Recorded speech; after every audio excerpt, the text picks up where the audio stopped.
people, so that if there's anything that you happen to think of that didn't get mentioned now, you can raise that to God in a time of silence at that time. Meanwhile, if you will please join me in the prayer for illumination. Center us, O Lord, into a quietness that listens. Open wounded hearts to the balm of your word. Speak to us in clear tones so that we might know your joy and hope as witnesses to Jesus' resurrection. Teach us what you need us to know, we pray. Amen. All righty, well, today we are picking up on the summer sermon series on the book of Daniel, or I shouldn't say picking up, we are continuing in it. This book is an ancient story about faithful people living in captivity in a land that is not their own. The telling of this book was designed to bolster hopes and morale of people experiencing political and theological upheaval in their own time. And today's chapter specifically addresses that. So let's listen to what the Spirit teaches us in today's reading. Today I will be reading from the New Living Translation. So this is Daniel 7, the New Living Translation. Earlier, during the first year of King Belshazzar's reign in Babylon, Daniel had a dream and saw visions as he lay in his bed. He wrote down the dream, and this is what he saw.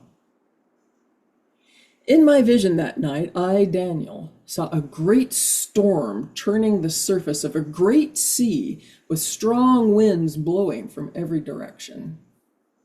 Then 4 huge beasts came up out of the water, each different from the others. The first beast was like a lion with eagle's wings. As I watched, its wings were pulled off, and it was left standing with its 2 hind feet on the ground, like a human being, and it was given a human mind. Then I saw a second beast, and it looked like a bear. It was rearing up on one side, and it had 3 ribs in its mouth between its teeth. And I heard a voice saying to it, "Get up, devour the flesh of many people." Then the third of these strange beasts appeared, and it looked like a leopard. It had 4 birds' wings on its back, and it had 4 heads. Great authority was given to this beast. Then in my vision that night, I saw a 4th beast, terrifying, dreadful, and very strong. It devoured and crushed its victims with huge iron teeth and trampled their remains beneath its feet. It was different from any of the other beasts, and it had 10 horns. As I was looking at the horns, suddenly another small horn appeared among them. 3 of the first horns were torn out by the roots to make room for it. This little horn had eyes like a human eyes and a mouth that was boasting arrogantly. I watched as thrones were put in place, and the Ancient One sat down to judge. His clothing was as white as snow, his hair like purest wool. He sat on a fiery throne with wheels of blazing fire, and a river of fire was pouring out, flowing from his presence.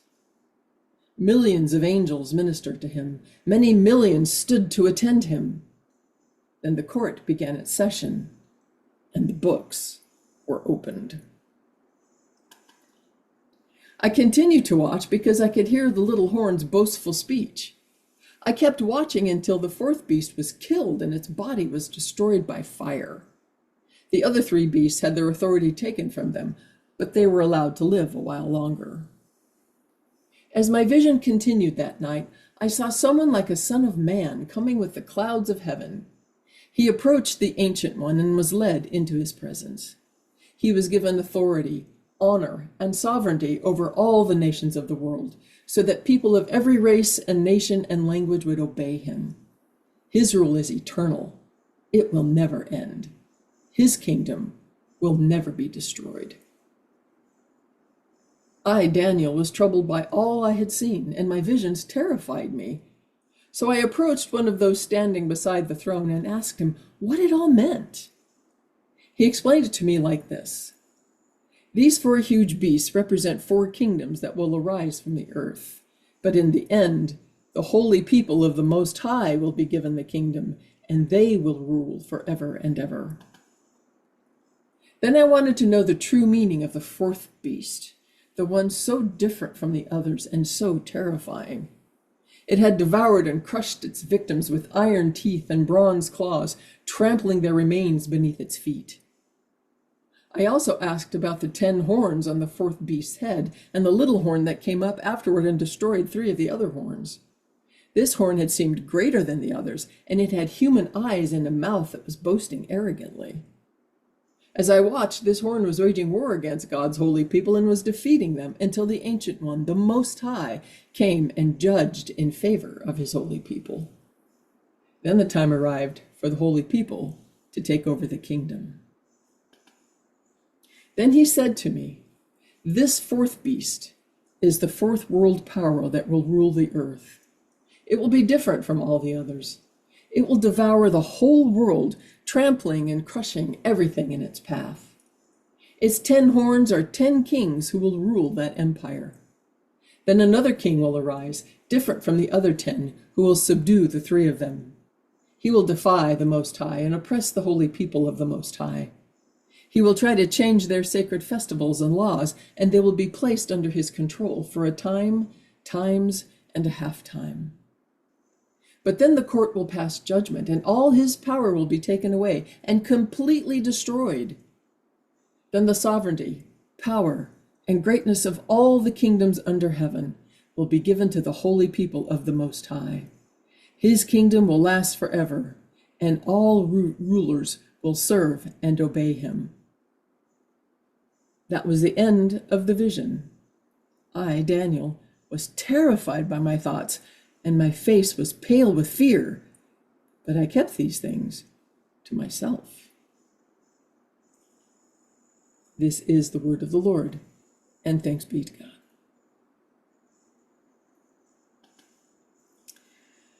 So for those of you who can see my screen, I have an AI illustration from an unknown artist about these 4 creatures that are coming out of the sea. I'll just describe what's on the screen. I was just going to pass over this because it's this is AI. I don't want to use that.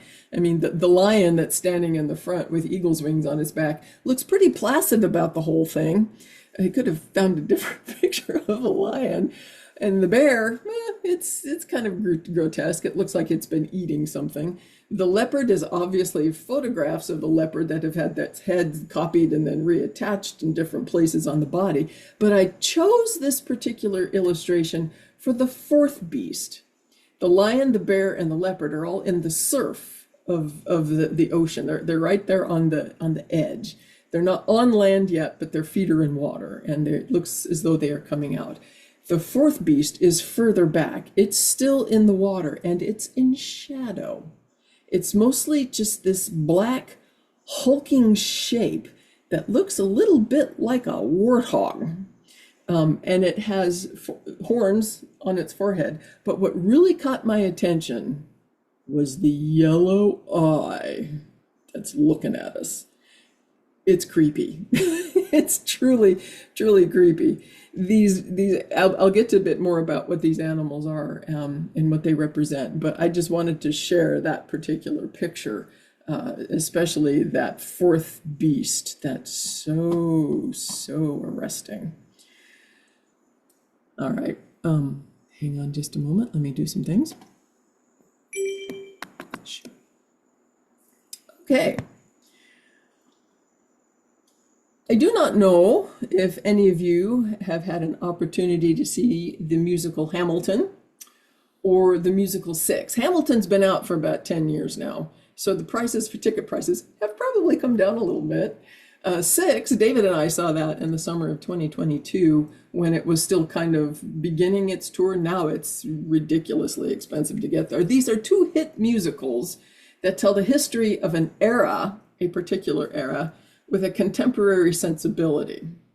For example, the musical Hamilton has songs called My Shot and Aaron Burr, Sir, and they're kind of done in a way that's If you listen to contemporary hip hop and rap, you would go, oh, yeah, I recognize that. My favorite song from that musical is You'll Be Back, sung by Mad King George III. It's really awesome, and Jonathan Goff does a great job with it. Anyway, 6 is about the ex-wives, or the wives, of Henry VIII. And the musical starts out with one of them saying, "Remember us from PBS?" And they use this style in the telling of the 6 wives stories of modern pop divas. So if you're listening to it, you think, wow, this sounds like something Beyonce would have sung. This sounds a little bit like Lady Gaga. That's on purpose. It's the 6 women telling their story of being the wife of King Henry VIII. Now, sometimes important events and people need who form the foundation of an identity of a people or of a nation. Sometimes those stories need to be retold in a more contemporary setting, like Hamilton. Hamilton helps people relearn the history, the rebellious roots of our country. And 6 takes a closer look at the women that Henry married and why that mattered, why each of them has a story to tell about that. Daniel takes an historical character, Daniel, and takes his life and retells it for a people who need to hear about his steadfast character and faithfulness for their time. So we're going to look at this particular vision of the prophet Daniel today in chapter 7. It's different. You might have noticed it's a little different from the previous 6 chapters that I've read, that we've looked at already. And if you're paying attention, you might have also noticed that this vision and these 4 beasts, they kind of mirror the odd experiences that Kings Nebuchadnezzar and Belshazzar had. An unusual vision that really defies explanation, and it needs an interpretation. Daniel was the one that provided the interpretation for both Belshazzar and Nebuchadnezzar, but now Daniel himself needs interpretation, which he seeks while he's in the vision, which is very thoughtful of him. So the vision begins with a huge storm, blowing winds from all directions, churning up the sea. If any of you have seen the 2000 movie, The Perfect Storm, about the sinking of the Andrea Gale in 1991, you would get a very good understanding of what kind of violence and storminess that Daniel was probably seeing. The actual Andrea Gale, when they looked at the weather buoys that were out there in that part of the Atlantic where the ship disappeared, those buoys registered waves that were 100 feet tall and winds that blew up to 92 miles an hour. It's not a surprise that the Andrea Gale went down. It was a big storm. In ancient writings, God brings order out of chaos, out of hopelessness. And the winds that come in that time of creation are the winds that calm the storms, calm creation. That's an ironic thing, because here the winds are doing the exact opposite. They're stirring up the water. It's a reversal of that creation story. Siao says about this storm that nothing less than world order is at stake as creation itself seems to be coming undone. So Daniel sees a great deal of chaos as his vision starts, and out of this chaos, 4 beasts emerge, hybrid creatures with deformed bodies. Now, those 2 things that's important to understand, because hybrid creatures, for Jewish audiences listening to this, would hear that and think, oh, impure, blended, impurity. And the deformation for other ancient cultures would suggest something bad is happening. So the first beast that emerges from these stormy seas Looks like a lion, but it has wings like an eagle. The wings are torn off, and as they are torn off, the lion is raised to stand like a human being, and it is given the heart or the mind of a human being, which calls to mind Nebuchadnezzar. After he had lost his mind and been driven out of human company and forced to live in the wilderness, he looked up and received his mind again. So because of that connection, being given a mind like a human being and living in the wild with his hair being as long as eagle's feathers, because of those connections with this particular beast, scholars have suggested for a long time that the first beast is representing the Babylonian Empire. And Daniel receives this vision during the reign of Belshazzar. So he's seeing in this vision, this lion with eagle's wings, a figure that is representing history, recent past history and current history. Then out of the water comes another beast that looks kind of like a bear, and it's raised up on one side. Now, if you saw that picture that I have of that artist's interpretation, a lot of artistic interpretation just has the bear sort of lifting one of its front paws as though it's about to strike or take a big step. But ancient Mesopotamian omens suggest that seeing a deformed animal, it's more not necessarily that its one leg is lifted up on one side, but that one leg is definitely longer than the other. So it's just naturally like this. It's not taking a step. And so ancient Mesopotamian people said that this is an omen, and it suggests there is impending disaster. It holds 3 ribs in its teeth, which suggests that maybe it's not quite finished, devoured its last meal. So this animal is told to get up, go, devour more, which it's willing to do because this particular animal seems to be insatiable. If these animals are appearing in chronological historical order of empire, then this empire is representing the Median Empire, Darius the Mede, because the Medes were, the 3 ribs are considered to be the 3 former kingdoms that the Medes vanquished before they became the rulers of Babylon. So we've got the lion representing Nebuchadnezzar. We have the second one representing Darius the Mede, who we heard about last week. And now we have a third beast, a leopard with 4 wings and 4 heads. The 4 wings suggest that there's a great deal of speed in this animal, and the 4 heads suggest it can move quickly in any direction. This fast and agile predator is given great authority. Given the quickness, the rapidity of the Persian conquest of the area, it's not hard to draw a line between this 4-winged, 4-headed leopard with the Persian Empire and its King Cyrus.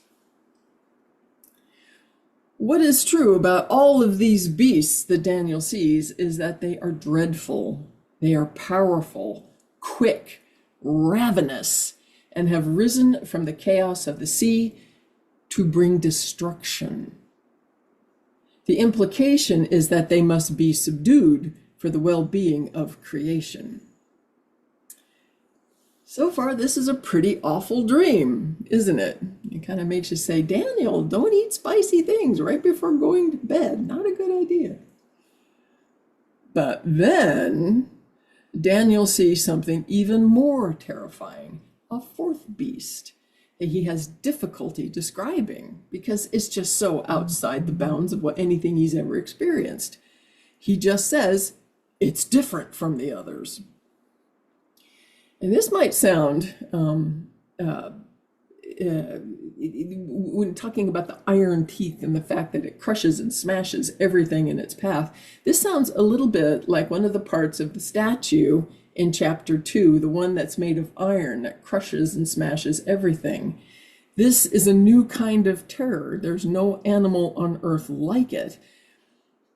And if you were listening carefully while I read the passage, you might have noticed there was a change in verb tenses. I didn't notice it until I read Siao's commentary, but then I went back and looked, and by golly, there they are. The first three beasts all have passive verbs describing them. The wings were pulled off, it was left standing, it was given a human mind. The bear, one side's raised up, and it's told to do something.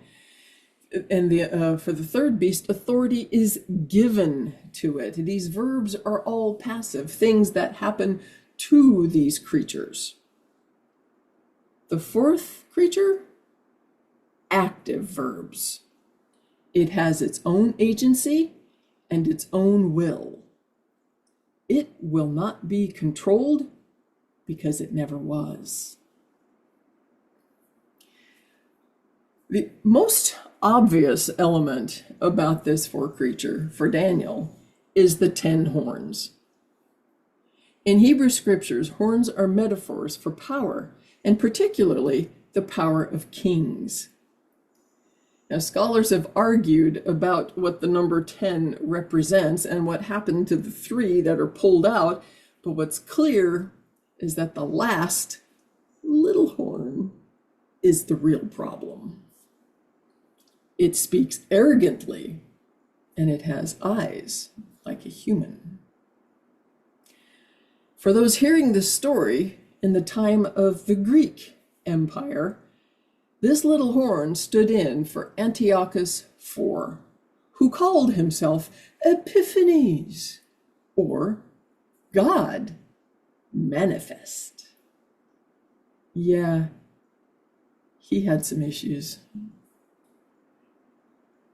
So Daniel sees a horrible cast of evil characters, each one terrifying in its own right. And what he sees in this vision is chaos once again being set loose on the world. And even worse, there seems to be nothing that can be done about it. These beasts are powerful, they're terrible, they've been given authority. And then the style of the language changes once again. If you have a Bible near you, I would encourage you to open it and look at Daniel chapter 7. Most English translations, when we get to verse 9 and 10, change the style of the text to look like a poem. People often resort to poetry to express things that are just a couple steps outside of everyday existence. Not that the four beasts aren't outside in everyday existence and rational experience, but this heavenly court is the response to what Daniel has seen. And it seems to be so powerful and so meaningful and so big that he resorts to poetry to talk about it. What he sees are chairs being set up in a courtroom. And then the ancient one, the one dressed in white with white hair, which suggests he's been around for a very long time, comes and sits in the judge's seat. The throne on which this ancient one sits is a mobile throne. It can move around, which says this deity is not anchored in a remote place. He's able to move around and come attend earthly issues. This mobile throne is surrounded by fire, and fire pours out from it, and fire has often been associated with judgment. Millions of attendants and angels surround the throne, and then court is called into session, and the books are opened. Here we go. This is a judgment scene in a divine court, and this judge is ready to intervene. Xiao says that one is reminded here that dominion on earth is a divine prerogative. Mortals possess it not on account of their own right and power, but only as a gift from God that may readily be rescinded. The God who gives dominion is free to take it away.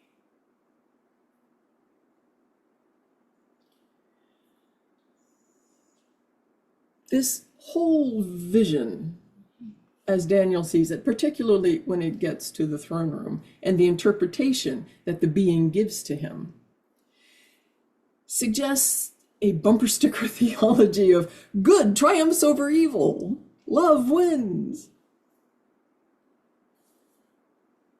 Steve Davison, writing at Working Preacher, says those who read Daniel 7 understand what it means to live in times of uncertainty, where the resolution of conflict remains doubtful. Readers find themselves, like Daniel, in the midst of bewildering events that frighten and confuse.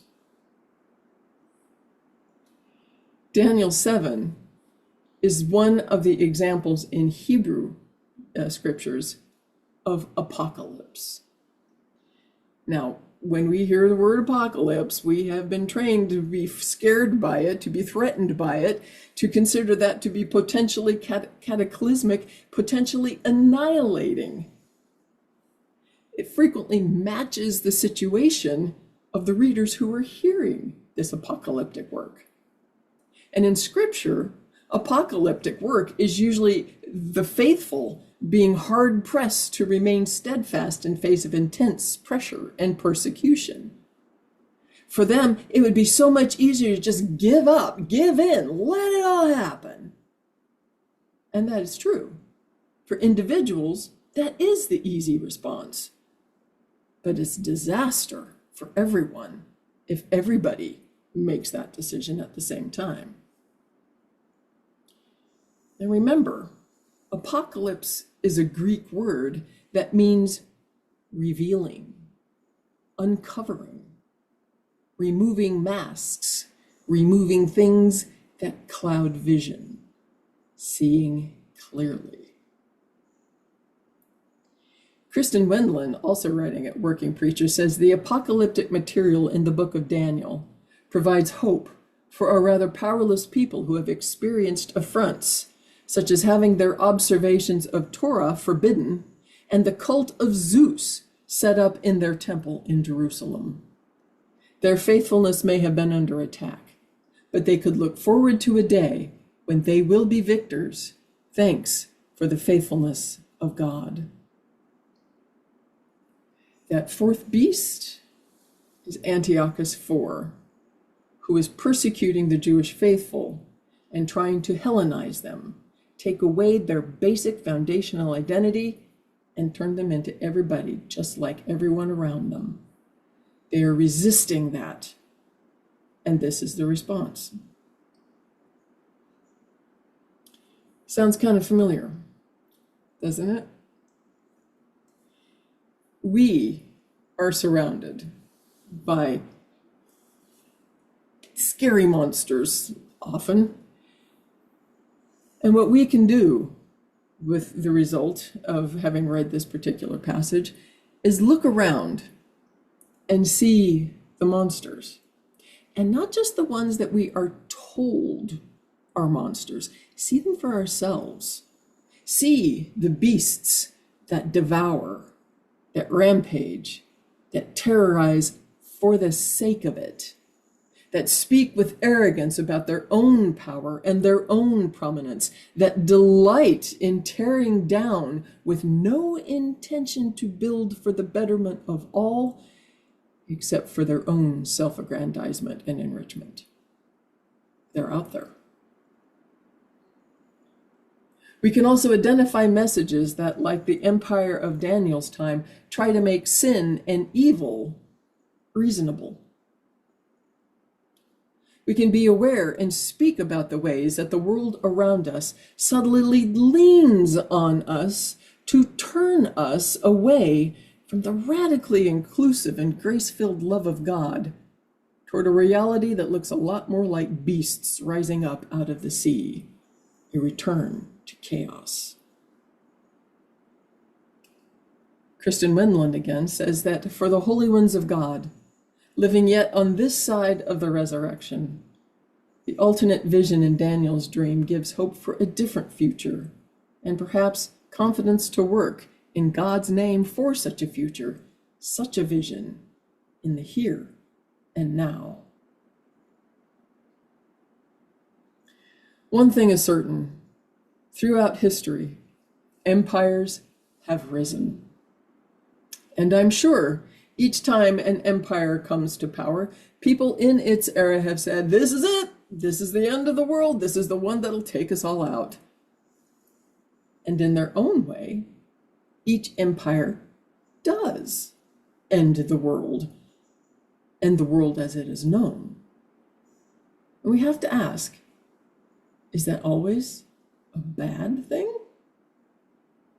Some worlds need to come to an end. Worlds of oppression and greed, worlds of injustice and disregard for human dignity, worlds where we are constantly pitted against one another and are forever challenging one another for the biggest slice. And while God is powerful enough to triumph over any evil we actively or passively allow to grow and multiply, I'm sure God would be pleased with our participation in countering it. And not necessarily as warriors, matching strength for strength, aggression for aggression, and eye for an eye, but as disciples of the one who appears as a Son of Man, given authority, honor, and sovereignty over all the nations of the world, so that people of every race and nation and language would learn to trust and obey him. That rule is eternal. It will never end. That kingdom will never be destroyed. Think about it. This one who could have wiped us all out, calling down legions of angels to defend himself as he stood in a courtyard unjustly accused, remained silent in the face of his persecution. Instead, he chose to die and take all of the ugly darkness in our world and in our souls into the grave where he left it on the day of resurrection. Why? Why? Why would anyone go back into the tomb to pick any of that back up? Let it be.